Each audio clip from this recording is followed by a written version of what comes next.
慶州天人職業阿弥陀千両族尊在非未明安楽国無量武士主二年金色心情如戦のシャマタ行如造部両目上脈小蓮華法が町内弥陀尊面前炎上如満が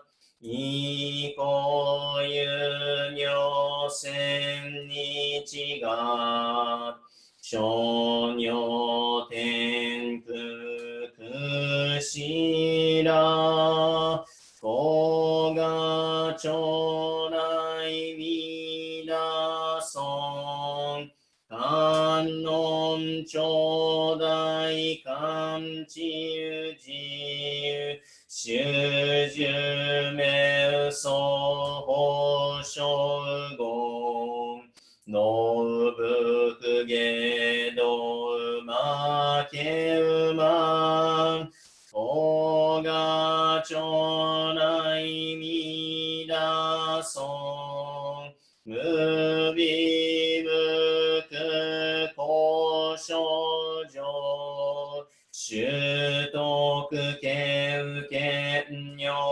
国小差利益徳自在法が町内弥陀尊実法名門菩薩衆無料小魔上三段一生修上願力自由法が町内弥陀尊本体保険知承継前言症状名大座お膝上如線の東が町内弥陀尊実法将来勝負し権限人図し安楽戦後尊厳俗業法が町内弥陀尊小無常無我と薬尿水眼伝養老一種説法無名字法が町内弥陀尊非尊無戦無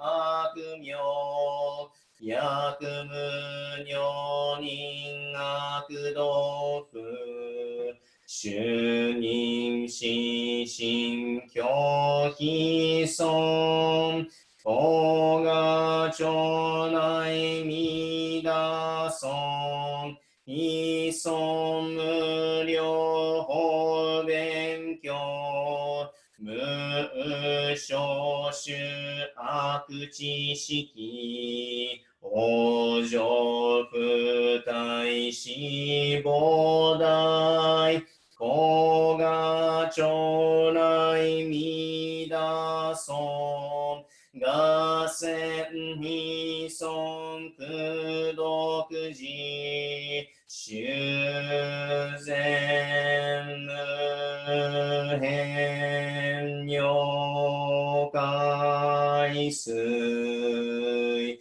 小逆前言少女者衛生出張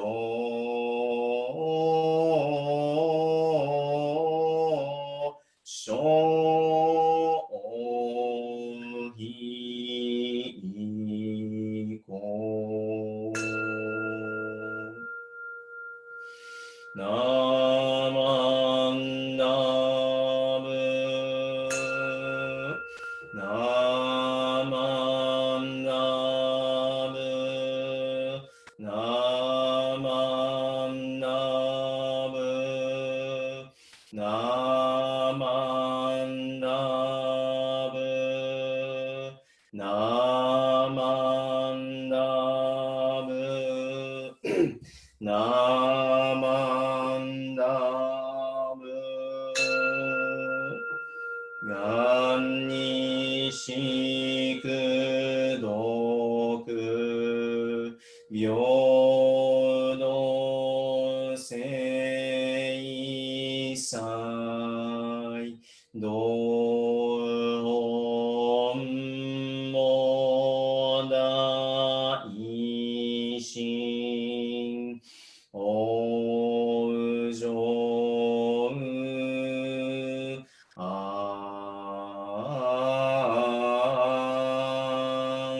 那ほ。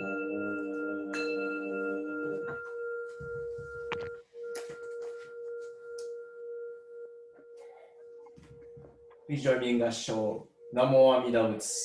ナモ阿弥陀仏。ナモ阿弥陀仏。ダンマンダスタマンダスタマンダスタ。But today we're observing the Ohigan service, which happens twice in a year, once in the spring season and once in the fall season during the spring and fall equinoxes. The length of day and night are equal in length. I know here in America, it's hard for us to kind of see the significance of this time of year because throughout the year, the weather doesn't really change as it does in Japan. But in Japan, the 4 seasons are very clear and distinct. With each season, there comes respective clothes that one wears, colors that one sees, foods that one eats, scents that one smells, sounds that one hears, emotions that one feels. Basically, every human emotion and sensation is affected by the weather and the season.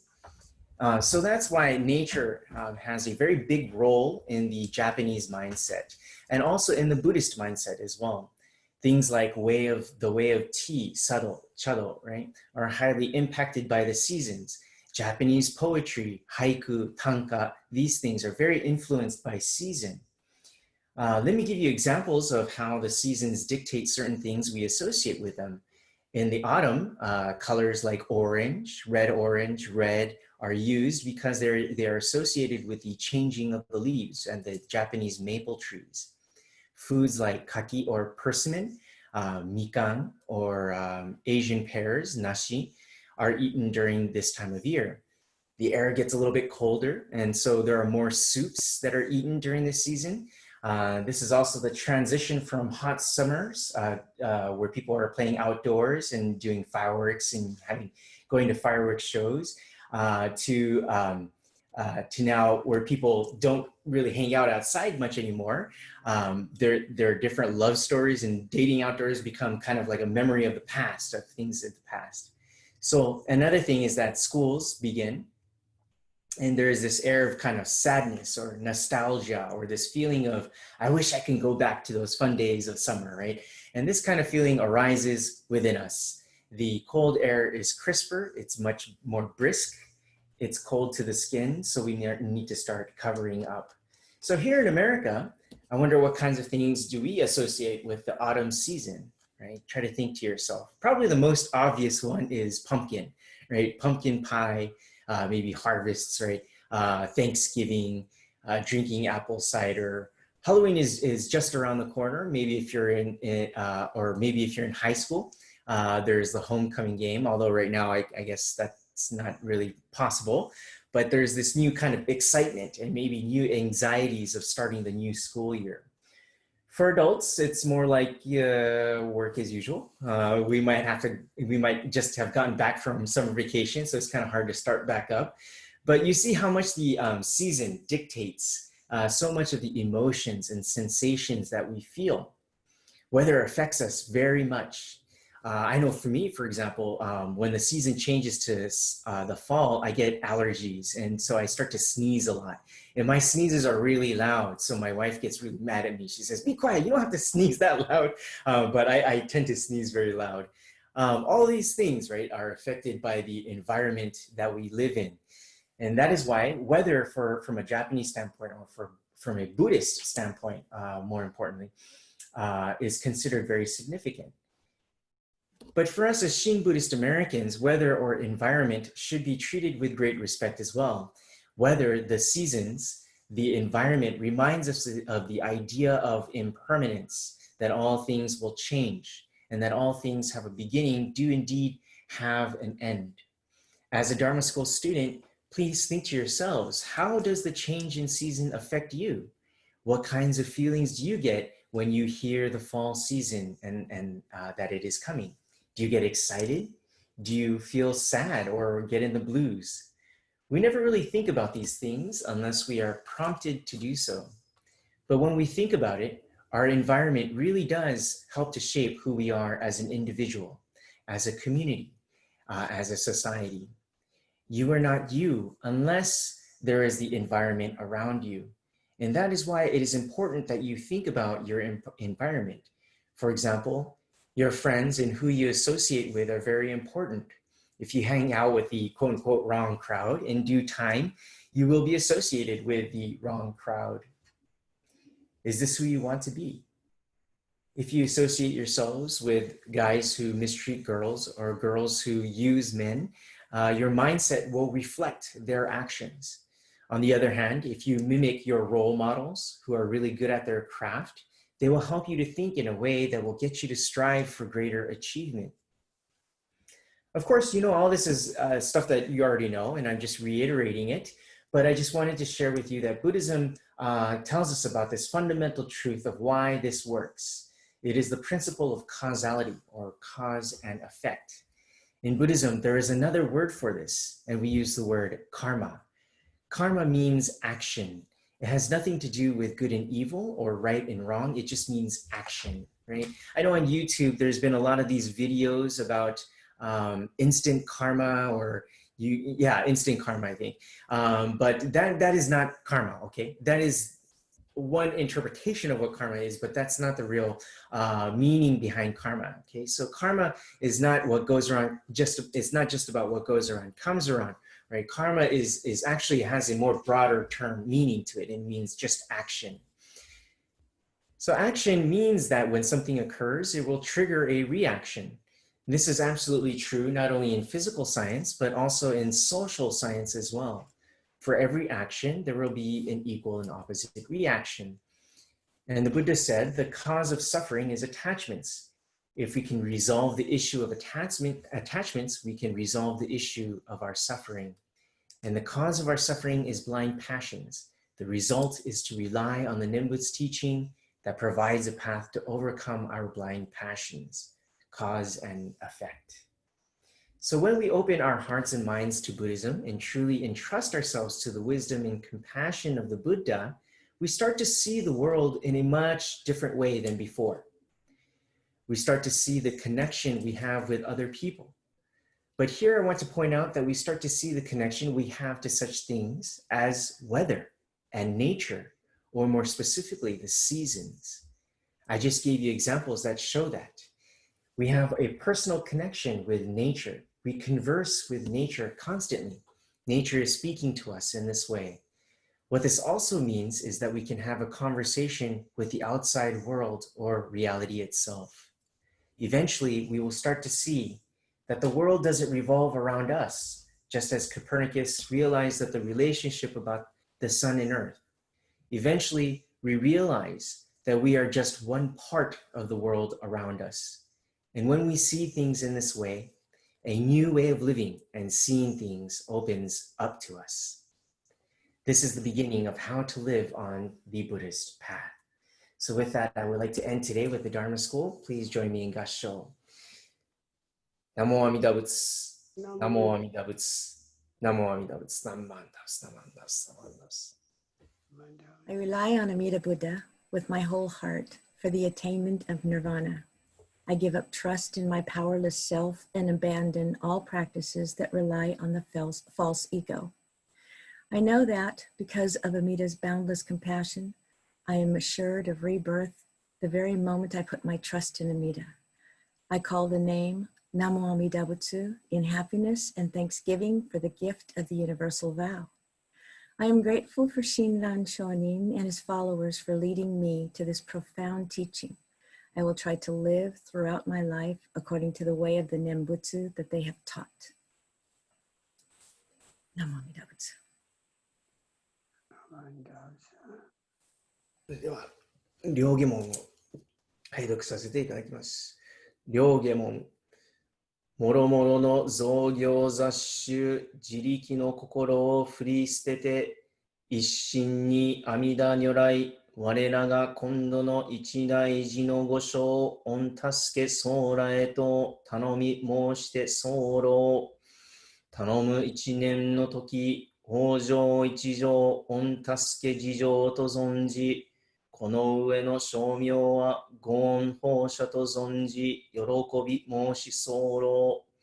この恩ことあり、弔問申し分け候こと、ご解散承認、ご出世のご恩、次第僧正の全知識の朝からざるご関係のご恩と、ありがたく存じ候。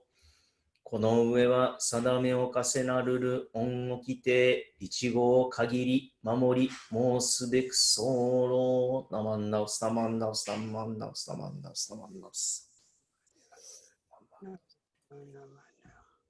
The ocean of birth and death, of painful existence, has no bound. Only by the ship of Amida's universal vow can we, who have long been drowning, unfailingly be brought across it. Namo Amida Butsu. Namo Amida Butsu. Namo Amida Butsu.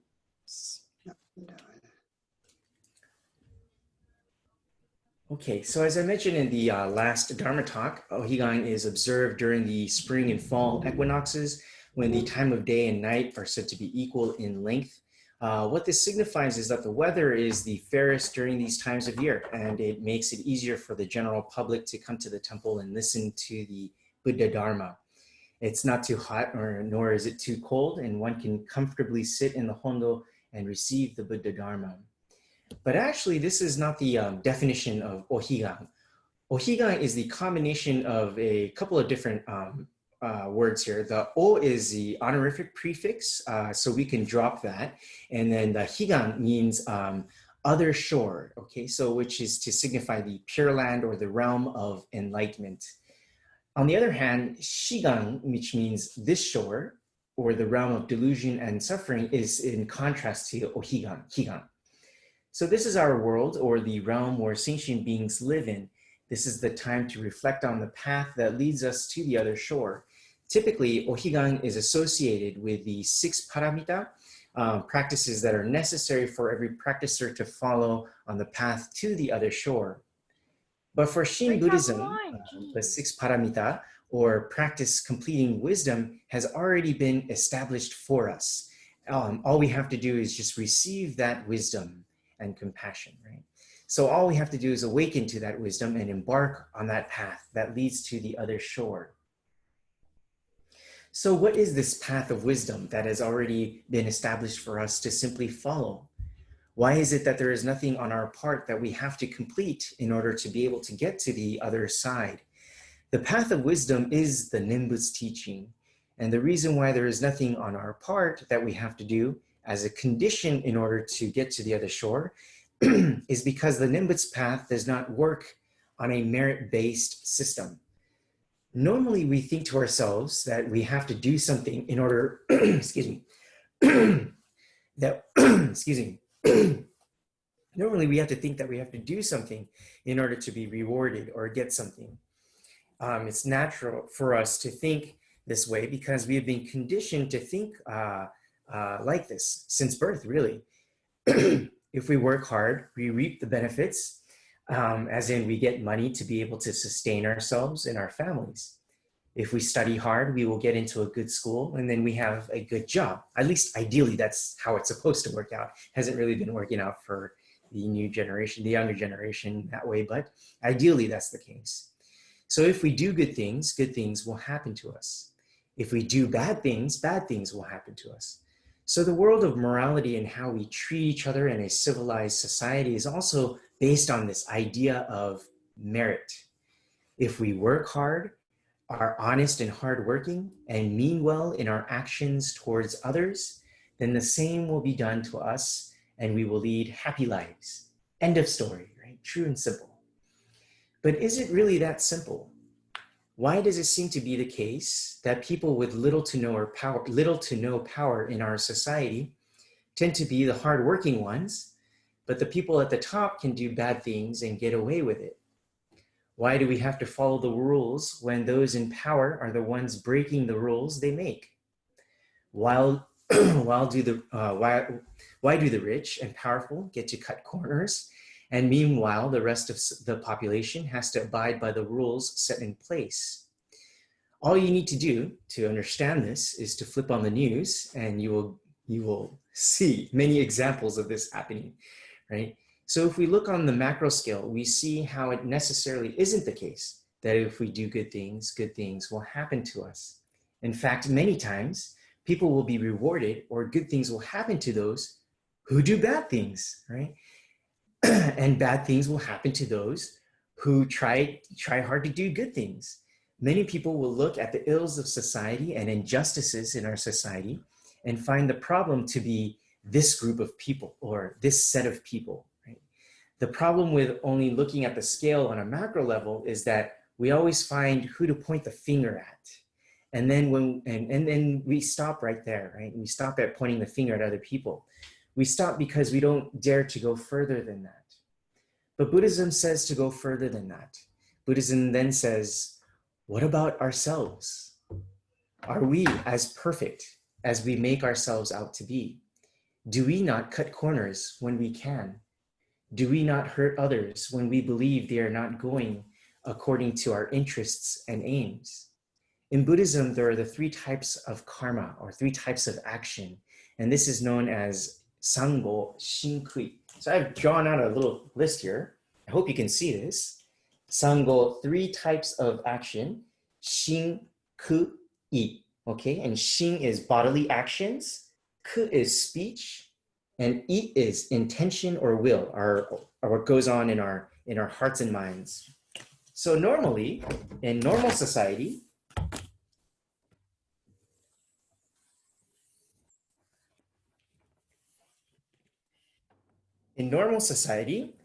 we can gauge these 2, okay? And we set standards based on these 2, based on basically your bodily actions or your speech. So these 2 matter in terms of your actions in society. However, in Buddhism, they say, no, there's actually one more, your heart and mind. What goes on in your heart and mind is also considered karma, is also considered action, okay? So this is a very important point. In general society, it's just these 2, but in Buddhism, it says there's one more, 3. But I may do something good, but inside I may feel so many different emotions, right? For example, I may donate to a good cause, but inside of my heart, I'm thinking, shoot, I could use that money for a flat screen that I've been wanting, or for the new car, right? So in Buddhist standards, that is already negative karma created. I may tell my wife she is beautiful, right? But I walk down the street and I see other beautiful women, and I'm thinking, oh, that's a beautiful woman, right? I think that to myself in my heart too, right? That's also adultery in strict Buddhist standards, right? So in Buddhism, your intentions, your heart, what you think, these are all included as karma. So if I think about it, I've been doing nothing but bad karma. All right, everything that I've been doing, everything that in my heart and mind is all bad karma, right? And these are all karmic action. How you act towards others is not all karma. There is also the karma you commit within yourself. So now, taking this into account, I would like to see if there's anyone who still considers themselves absolutely good people or perfect, right? In Buddhism, if all three actions are not good, the Shin Yi, then you cannot be considered a good or holy person. All three must be Kiyoraka, pure, one must be good, right? Shinran Shonin was a monk who engaged in these rigorous practices for 20 years in the prime of his youth and young adult age. He was physically and mentally able to carry out all the necessary practices that a monk needed to do. And while in Mount Hiei, this is what you're supposed to do. Perfect these three, Shin, Ku, Yi. And that's what he tried and tried for 20 years, trying to perfect his body and speech, mind and speech, all of that. But the reason why he was unable to attain enlightenment was because he realized the depth of his egocentricity and attachments. Shinnan's problem was not his intellect. He was a really smart guy. Some would actually say he was a genius. He memorized many sutras, knew many commentaries, was very hard at work, but no matter how advanced he got, the further away he felt from attaining enlightenment. In Shin Buddhism, we commonly use the example of the person cleaning the room, right? The more one cleans the room, the more one starts to realize just how dirty one's room really is, right? And the more one scrubs away the floor, the dirtier it seems to get. The floor becomes so dirty that one gives up trying to clean up because it just won't get any cleaner. This is what Shinran felt about his own heart and mind. The more he tried to clean, the dirtier it seemed to get. The deeper he went, the more he got lost in his own muck and mire. This is when he realized the hopeless situation of his inner heart. For Shinran, just as it teaches in Buddhism about the three kinds of actions, only the Buddha is able to be good and pure in body, speech, and mind. For a sentient being just as himself, he was anything but a Buddha, and he would not be able to attain Buddhahood based on his own powers. In fact, it is his own powers that is the very problem that prevented him to get to enlightenment. So then, what should we do? What is it that we're supposed to do? So just to recap, in Buddhism, the problem is never any one group of people or this race of people or this people on this socioeconomic hierarchy.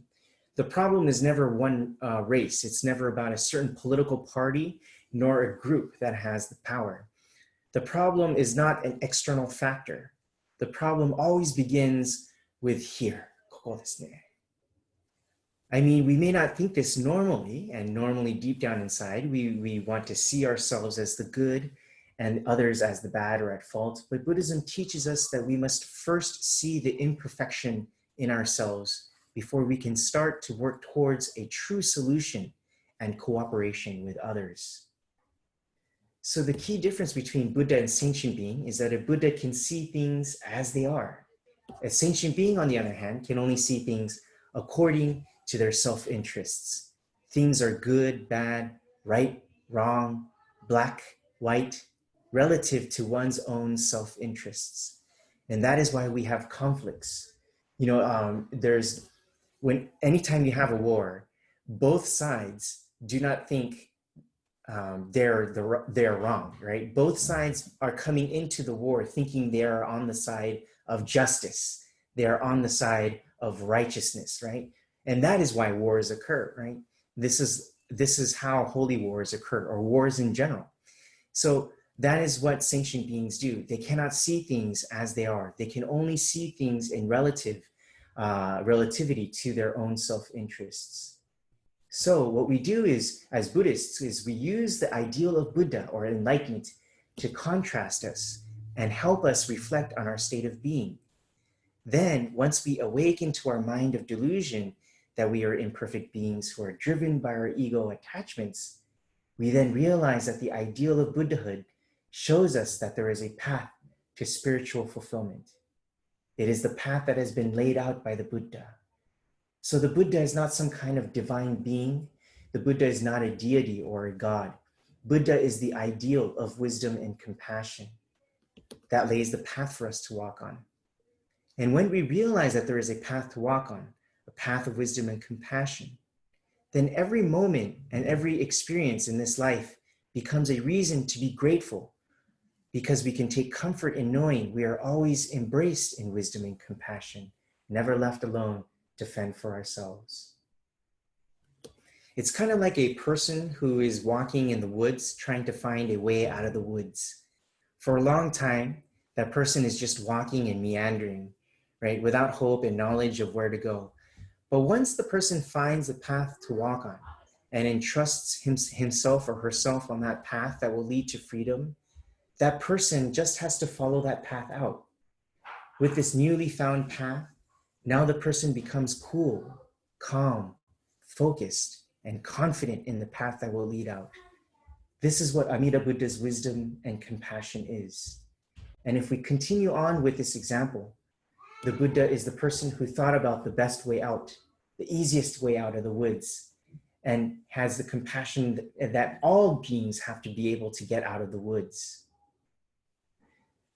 So this is why the Buddha worked very hard to create a trail that would lead out of the woods. Wisdom and compassion created the path to liberation for all sentient beings. So this path to spiritual liberation provides a new way of looking at our lives that will bring about fulfillment and lasting peace and happiness. When we entrust ourselves to the Buddha's wisdom and compassion, we find the way out of the woods and to the other shore. Let us use this time of Ohigan to reflect on our own hearts of imperfection, but that because we are imperfect, we are nonetheless embraced by Amida Buddha's compassion. Please join me in Gasho. The ocean of birth and death, of painful existence, has no bound. Only by the ship of Amida's universal vow can we, who have long been drowning, unfailingly be brought across it. Namo Amida Butsu. Namo Amida Butsu. Namo Amida Butsu. Naman Daos, Naman Daos, Naman Daos. Thank you very much.